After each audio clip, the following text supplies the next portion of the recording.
Hello everybody, సువర్ణమయకి స్వాగతం.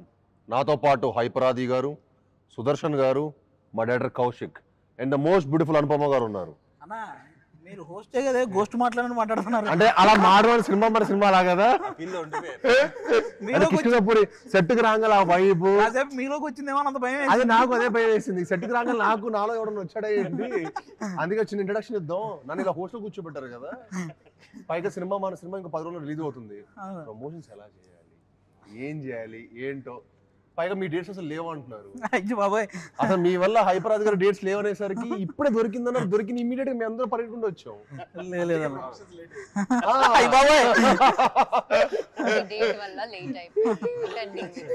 నేను ఎన్ని రోజుల నుంచి ఇంట్లో వెయిట్ చేస్తున్నాను తెలుసా? 5 days. హీరోయిన్ గారు మీరు సానుభూతితో ఆమె చెప్తానంటున్నారు. నాకు తెలిసి ఆవిడ డేట్స్ ప్రాబ్లం ఏమి ఉంటాయి. అసలు నా డేట్స్ కాదు, మీదే ఇష్యూ. ఆ ప్రమోషన్స్ లో ఉన్నారు. ఆవిడ పరదా సినిమా అప్పటి నుంచి ప్రమోషన్ చేస్తూనే ఉన్నారు. మీడియా ముందే ఉన్నారు పాపం. పరదావి ఆల్మోస్ట్ మన కిష్కింద పురుగు కూడా పనికి వస్తాయి. సరే కానీ ఇప్పుడు కొంచెం మీ అందరు కలిసి కొంచెం ప్రమోషన్స్ ఒక మంచి ఐడియాస్ చెప్పండి. మీకు తెలుసు అసలు బాగా ప్రమోషన్స్ ఎలా చేయాలి సినిమా ఐడియాస్ అంటే. ఉంటే జబర్దస్త్ ప్రమోషన్స్ కి వెళ్తారు మీరేమో.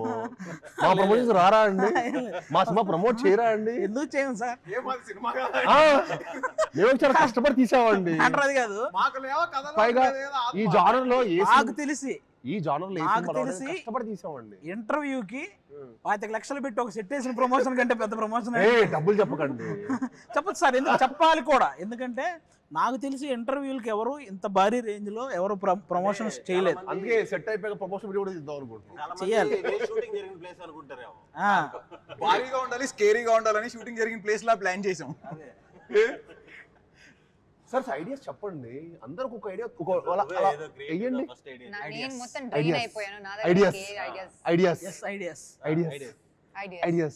ఒక ఐడియా ఒక త్రో చేయండి. అలాగా ఇలాంటి వాటిలో హైపరాది గారు ఫస్ట్ డైరెక్షన్ చేశారు జబర్దస్త్ లో.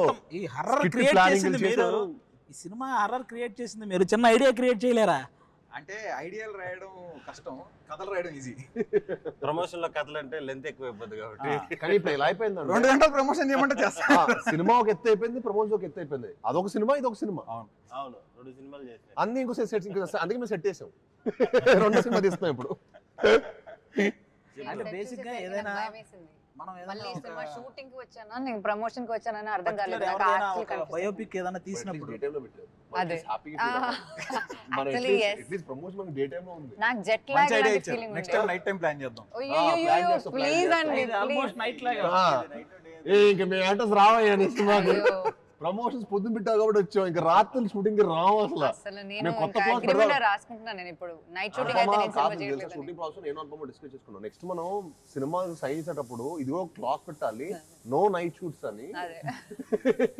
మనం షూటింగ్ చేసేటప్పుడు అక్కడ ఉండే మేనేజర్ని అడిగాం, ఏంటి అసలు ఇంత పెద్ద బిల్డింగ్ ఎందుకు వదిలేసారు ఖాళీగా అంటే, అక్కడి నుంచి ఒకరు సూసైడ్ చేసుకుని చచ్చిపోయారండి, అందుకని ఎక్కడి నుంచి అప్పటి నుంచి ఏం చేయట్లేదు. తెలియక చెప్పాడో తెలీదు. మేము ఇద్దరం లైట్ లోనో లేకపోతే మంట దగ్గర కూర్చోండి. రియల్ హాంటెడ్ హౌస్ లో షూట్ చేస్తాం. మనోడికి అథెంటిక్ గా కావాలంటాడు. అథెంటిక్ గా ఆర్గానిక్ ఉండడం ఏంది? నేను వెయిట్ చేస్తాను కానీ నాకు ఎవరు కనిపించలేదు. అంటే మరి మా ప్రణాళిక ఆడేసుకుంటాం. ఆ చెడుగుడు ఆల్రెడీ మీరు కార్ లో చేసింది వైరల్ అవుతుంది. ఇంకో నంబరు మేము సాంగ్ తీసాం కదండి, థైలాండ్ వెళ్ళినాం, రొమాంటిక్ సాంగ్ తీసాం. రొమాంటిక్ సాంగ్ కూడా భయ్ ఇక్కడైతే ఎవరు షూటింగ్ చేయలేదంట భయ్య అంటాడు. ఇక్కడ కూడా షూటింగ్ ఎవరు చేయని లొకేషన్ ఎందుకు? ఎవరు చేయలేదు కూడా కాదు, ఎవరు చేయలేరు. ఐలాండ్ అంటే ఒక చిన్న ఐలాండ్ అలాంటి వాటికి వెళ్ళి దింపేవాడు. అంటే ఇంక యాక్టర్స్ ఇంక ఇచ్చాం కదా అని కాదు. యాక్చువల్లీ ఏంటంటే అది ఇంతే ప్లేస్ ఉంటుంది. ఆ అంత ప్లేస్ లో ఓన్లీ కొంచెం సేపే మార్నింగ్ నుంచి మధ్యాహ్నం దాకా ఓపెన్ ఉంటుంది. దాని తర్వాత అది క్లోజ్ అయిపోద్ది వాటర్ తోటి. ఆ ప్లేస్ లో మేము వెళ్ళి షూట్ చేసాం. డైరెక్టర్స్ హీరో అనేసరికి ఆ మాట ఇంకా డైరెక్టర్ ఎలా పడితే అలాగా పాపం డైరెక్టర్ ఒకళ్ళు సరెండర్ అయిపోతారని చెప్పి దారుణం. సర్లే ఇంకా మనం కూడా అక్కడక్కడ చాపేసుకుని అక్కడ పడుకోవడం. ఫుడ్ లేదు, ఏమి దొరకట్లేదు. ఇక్కడ స్టక్ అయిపోయాం మనం ఒక ఐలాండ్ లో. కాదు చాలా షూటింగ్ పిక్నిక్ లా ఉంది అంటే అర్థమయ్యేది కాదు. అప్పుడు అర్థమైపోయింది యాక్చువల్లీ సర్వైవల్ స్కిల్స్. ఐలాండ్ లో ఐలాండ్ మనం వెళ్ళింది. Dream within dream Inception cinema. ఇంకెళ్ళం actually కూడా got stuck there for some time. Boat ఇరుక్కుపోయింది అక్కడ actually. We thought we can't go back. మేము షూట్ చేసిన మొత్తం సాంగ్ 7-8 hours ఫినిష్ చేసాం, ఎందుకంటే మేము 3 రోజులు తీసాం సాంగ్. కానీ ఆల్మోస్ట్ హాఫ్ డే వర్షం పైన పడుతుండింది. ఓకే, పొద్దున స్టార్ట్ అవుతుంది వర్షం, మధ్యాహ్నం పడుతుంది. మేము మధ్య వర్షం ఆగుతుంది చూసారు ఎప్పుడైనా 5 నిమిషాలు అలా గ్యాప్, 5 నిమిషాలు స్టార్ట్ చేసుకుని ఆ గ్యాప్ లో షూటింగ్ చేసాం. అక్కడ ఏం కుదురుతుందో అది whatever happen we did. But hats off to Rajasundaram master. ఆయన అన్ని సినిమా అన్ని సాంగ్లు ఎక్స్పీరియన్స్ ఉండటం వల్ల అది సాధ్యమైంది. కానీ ఇంపాసిబుల్ లేకపోతే సాంగ్ ఎప్పుడు ఏదో ప్యాచ్ పడి మళ్ళీ ఇక్కడ రీషూట్ ఇక్కడ ఈ సెట్ లోనే షూట్ చేస్తాం. అప్పుడు ఉండిపోవే నాతో నేను వాయిస్. మామూలుగా అందరూ అంటే చాలా రోజుల తర్వాత ఈ జోనర్ మళ్ళీ చాలా రోజుల తర్వాత ఎక్స్పీరియన్స్ చేయటం. థియేటర్లో అయితే నాకు తెలిసి వాళ్ళందరికీ మంచి ఎక్స్పీరియన్స్ చూసేవాళ్ళు. మన సినిమా విజువల్ గా కానీ, కథ పరంగా, కంటెంట్ పరంగా కానీ, at the same time sounding, even మన చైతన్ గారు ఇచ్చిన సౌండింగ్ కూడా ఈ సినిమాకి చాలా హైలైట్ అవబోతుంది. అండ్ ఆఫ్ కోర్స్ అనుపమ ఒక సర్ప్రైజ్ ట్రైలర్ లో తన పర్ఫార్మెన్స్ కానీ, అంటే ఎవరు ఎక్స్పెక్ట్ ద అన్ఎక్స్పెక్టెడ్. చాలా చిన్నదే కదండి, అవును, సెట్ లో చూసింది ఇంకా చాలా ఇప్పుడే ఇప్పటివరకు ఓ 10 మంది 25 మందిని లైక్ గాలి ఎగిరేసింది. అనుపమ అనగానే దొండకాయ బెండకాయ అనుపమ నా గుండెకాయ అంటారు కదా, వాళ్ళందరూ గుండెకాయలు అదురుతాయి. ఏంటండి అలా చెప్తున్నారు? మరి అంతే కదా, మరి ఆ షార్ట్ చూడగానే ఆల్మోస్ట్ మీ వాళ్ళందరూ పాపం only I am in that film. It's just like నేను ఎవరికి పాపం. కానీ ఇట్ వాస్ వెరీ ఇంట్రెస్టింగ్ అండి. I get excited. నాకు చాలా ఇష్టం అలాంటి చేయడం. ఇప్పటివరకు మీరు ఎప్పుడు ఇలాంటి క్యారెక్టర్ పర్ఫామ్ చేయలేదు. అండ్ నాకు యాక్చువల్లీ హారర్ మూవీస్ అంటే చాలా చాలా చాలా చాలా ఇష్టం. చిన్నప్పుడు when I was like 3-year-old 4-year-old kid, no baby, ఆ టైంలో HBO అండ్ స్టార్ మూవీస్ లో ఫ్రైడే midnight 11:30 కలా అలా హారర్ మూవీస్ వస్తాయి. సో అమ్మ నాన్న పడుకునేటప్పుడు నేను హాల్లో సినిమా చూసి లైట్ అంతా ఆఫ్ చేసుకుని like I come and sleep at around 1 o'clock 2 o'clock ఆ టైంలో.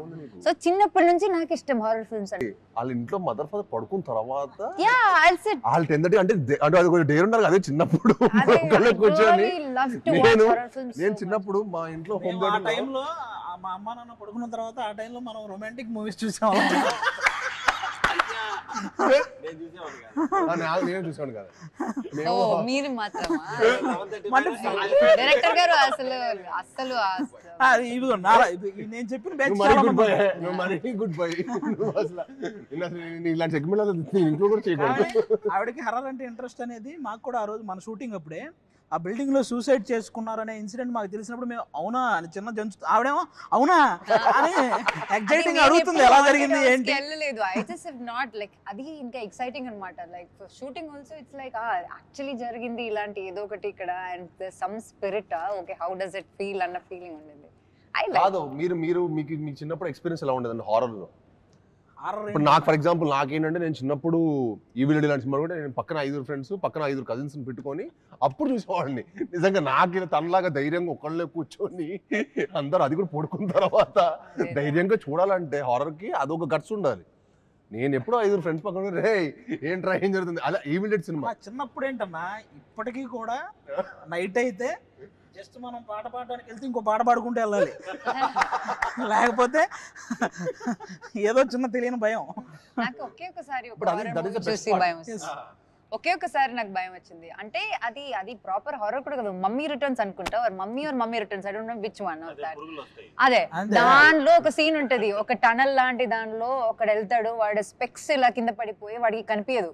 సో ఏదో గోస్ట్ వాడికి తెలియదు ఆ మమ్మీ ఈజ్ బిహైండ్ అని. ఆ సీన్ చూసి నేను ఏదో బయట ఏదో ఆడుకోవడానికి I went for playing or something, అప్పుడు I was turning around and seeing if he is there because glasses నాకు ఆ టైంలో గ్లాసెస్ ఉండే. So like I know how it is to feel like blurry vision లో ఎలా ఉంటుందని.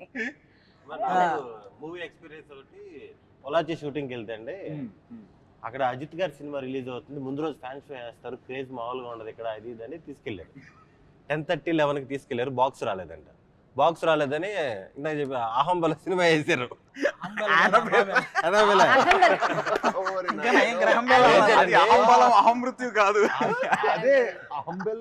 ఆ cinema అయితే ఇంకా ఆల్మోస్ట్ గుండె అయిపోయేది.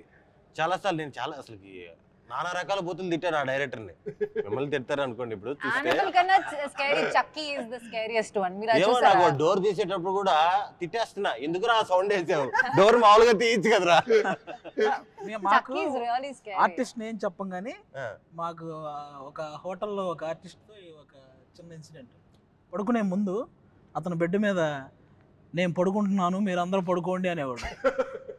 ఎవరితో అన్నా చెప్తాను మన ఇద్దరమే కదా ఉంది ఇక్కడ అంటే, చుట్టూ దెయ్యాలు ఉంటాయి భయ వాటికి చెప్పి పడుకోవాలనేవాడు. ఇదేంటి ఆర్టిస్ట్ పేరు చెప్పకూడదు అంటాడంటే అదే అనుకుంటా. అంటే ఆటోమేటిక్గా ఆ మాట అన్నప్పుడు ఫస్ట్ ఇతని మీద భయం వేస్తుంది కదా. పడుకున్నంతసేపు నేను తర్వాత రూమే మారాను అతని వల్ల. అలాంటి ఆర్టిస్ట్ అనమాట, నీకు తర్వాత చెప్తా. నాకు యాక్చువల్లీ తనికెల వరుణ్ గారు ఆయన రాసిన ఒక షార్ట్ స్టోరీకి ఆయనకి ఏదో ప్రైజ్ వచ్చిందంట. చాలా వెరీ షార్ట్ స్టోరీ అది చెప్పారనమాట. నాకు చాలా ఇంట్రెస్టింగ్ అనిపిస్తుంది. ఏంటంటే ఇద్దరు ట్రైన్లో వెళ్తుంటారు, ఇద్దరు ట్రైన్లో ట్రావెల్ చేస్తుంటే ఒకడు అడుగుతాడు పక్కనోడిని, ఏమండి మీరు దయ్యాలని నమ్ముతారా అని. నేనా నమ్మను అంటాడు. కట్ చేస్తే ట్రైన్ టనల్లోకి పాస్ అవుద్ది. టనల్ నుంచి బయటికి రాగానే నమ్మనని చెప్పినోడు ఉండడు. అంతే అంతే షార్ట్ స్టోరీ. ఎక్కడే కథ ఉంది. అది part 2. మీ లైఫ్ లో ఎప్పుడైనా రియల్ గా చూసారండి ఆ ఫేస్ చేసిన ఎప్పుడు చిన్న ఇన్సిడెంట్ కూడా అలాంటి చోట అలాంటి చుట్టుపక్కల వెళ్ళేవాళ్ళు కదా. ఎవడో చూసాడని మనకు చెప్పడం వల్ల మనం ఆ భయంతో ఉండడం తప్ప ఎవడో చూస్తున్నాడు. అది నేను నిజంగా నేను ఒక పాయింట్ వరకు నేను హారర్ సినిమా కూడా చూసాను కాదు, నేను చెప్పడం ఇష్టపడలా. నాకు యాక్చువల్లీ కౌశిక్ కథ చెప్పినప్పుడు కూడా నేను హారర్ లాగా ఒక కొత్త స్పేస్లో ఉండింది. హారర్ ఎక్స్పీరియన్స్ ఉంటుంది, ఎట్ ది సేమ్ టైం ఒక థ్రిల్లర్, మన సినిమాలో ఒక మంచి కాంటెంట్ కూడా స్ట్రాంగ్ ఉంటుంది. సో నాకు ఆ ఫ్లో బాగా నచ్చింది. సో ఇంట్రెస్టింగ్ అనిపించేసాక నాకు హారర్ సినిమాలు ఎవరైనా చెప్పారు అనుకున్న ముందు వద్దురా బాబు అసలు వన్ ఆర్మ్ డిస్టెన్స్. డైరెక్షన్ అయిపోయినాక మనోడు చూసిన భయం వేస్తుంది కదండి. ఇలాగా సువర్ణమయ ఒక చిన్న లైన్ చెప్పు, ఒక చిన్న లైన్ మొత్తం లైన్ చెప్పిద్దాం. చెప్పు చెప్తే వినేటప్పుడు భయం వచ్చింది. ట్రైలర్ లో ఉన్న సువర్ణమయ వాయిస్ చాలా బాగుంది అంటున్నారు. అది ఎందుకంటే వాళ్ళు ఈయన వాయిస్ వినలేదు, ఇంకా వాళ్ళకి తెలియదు ఎక్కడి నుంచి అది వచ్చింది కదా. నువ్వు ఒకసారి సువర్ణమయ అది డైలాగ్ చెప్పాలి, ఇంట్రడక్షన్. సువర్ణమయ ఆఫీస్కి వెళ్ళినప్పుడు స్క్రిప్ట్ చెప్పేటప్పుడు కూడా చెప్పాడు.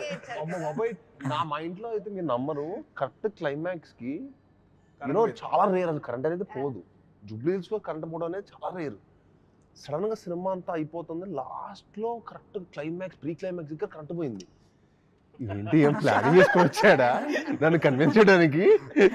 నాకు అర్థం కాదు. అప్పుడు ఏంటంటే నేను ఆ ఫేస్ లో ఎలా అంటానండి, మీరు నమ్మరు, ఒక 50-60 కథలు వేసుకుంటా రోజు. ఎవరు కథ పిలుస్తారంటే వింటున్నా, ఎక్కడో చోట ఒక ఫ్రెష్ పాయింట్ ఎక్కడో చోట ఉంటుంది కదా, ఒక ఫైర్ ఉన్న డైరెక్టర్ ఎవరో ఉంటారు కథ, అన్ని కథలు వింటున్నా. సో నాకు ఏది కిక్ ఓకే ఎక్కడ చేసేయాలన్నట్టు కిక్ రాలా. కౌశిక్ వచ్చి చెప్పాడా లేకపోతే ఈ ప్లానింగ్తో వచ్చాడా ఇవన్నీ తెలుసుకునే ఉన్నా హిస్టరీ అని చెప్పి కరెక్ట్ ప్రీ క్లైమాక్స్ కరెంట్ పోయింది. ఇంకా మనోడు ఆపడే, కరెంట్ పోయింది, ఇలా మ్యాటర్ కావట్లా. సెకండ్ హాఫ్ స్టార్ట్ అయితే ఇంకా మొత్తం వెళ్తున్నాడు అంతే అదే ఫ్లో లో. అతను కూడా కరెంట్ పోయినప్పుడు అసలు ఇదే నా టైం అనుకో, అదే టైం అనుకోని ఇంకా ముందుకు వచ్చేసి ఇలా కూర్చున్నాడు. కరెంట్ పోగాడు ఇలా వచ్చేసి వింగ్ అని చెప్పి బలాలు కొట్టేసి డైలాగులు చెప్పేస్తున్నాడు.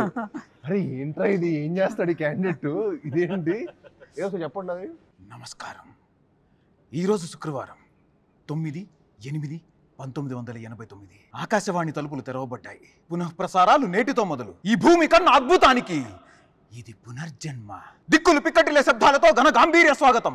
అచంచల ఆకాశం మేఘాల గొడుగు పట్టిన వేళ అద్వితీయ అకాలాగమనం. ఉసూరుమనే వాయువు ఆయువై ఉయ్యాల పాట పాడుతుంటే ప్రగాఢ నిద్ర నుంచి పైకి సాయి కుమార్ గారికి వాళ్ళ తమ్ముడు కూడా మీరే డబ్బింగ్ చెప్పొచ్చు. ఇది క్లోజ్అవుట్ రూమ్ లో చెప్పాడు. అతను నవ్వు హైలైట్. ఆహ్వానం. నా ఈ రాక ఈశ్వరేచ్ఛ, బంధించిన ప్రళయానికి స్వేచ్ఛ, ఇది విధిలిఖితం.